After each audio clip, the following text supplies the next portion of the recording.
गोकुळ दूधसंघ अध्यक्षपदाच्या राजीनाम्यावरून गेल्या काही दिवसांपासून जिल्ह्याचं राजकारण चांगलंच ढवळून निघालंय. अरुण डोंगळे हे ठरल्यानुसार अध्यक्षपदाचा राजीनामा देतील अशी शक्यता होती. मात्र डोंगळे यांनी अचानक यू टर्न घेतल्यानं अध्यक्षपदाच्या निवडीवरून अनेक घडामोडी घडल्या. गोकुळची निवडणूक महाविकास आघाडी म्हणून न लढता शाहू आघाडी अंतर्गत जिल्ह्यातील प्रमुख नेते मंडळींनी एकत्र येऊन निवडणूक लढवून गोकुळमध्ये सत्ता स्थापन केली होती.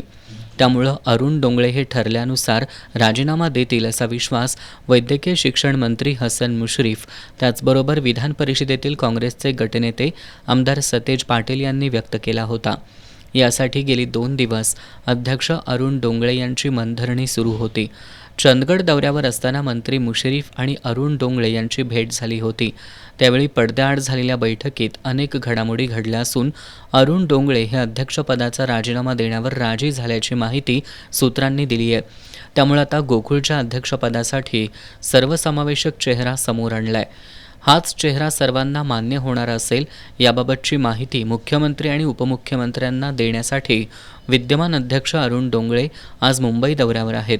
या दोन्ही नेत्यांच्या चर्चेनंतर डोंगळे आपल्या पदाचा राजीनामा देणार आहेत. यानंतर मात्र गोकुळमधील अरुण डोंगळे आणि ज्येष्ठ संचालक विश्वास पाटील एकत्रच राहणार असल्याचं स्पष्ट झालंय. राजीनाम्यानंतर अध्यक्षपदाच्या शर्यतीत गोकुळचे संस्थापक आनंदराव चुयेकर यांचे पुत्र शशिकांत पाटील चुयेकर यांचं नाव आघाडीवर आहे. याशिवाय अजित नरके यांच्या नावाची देखील चर्चा सुरू आहे. गोकुळच्या अध्यक्षपदाची माळ कुणाच्या गळ्यात पडणार हे 2 दिवसात स्पष्ट होणार आहे.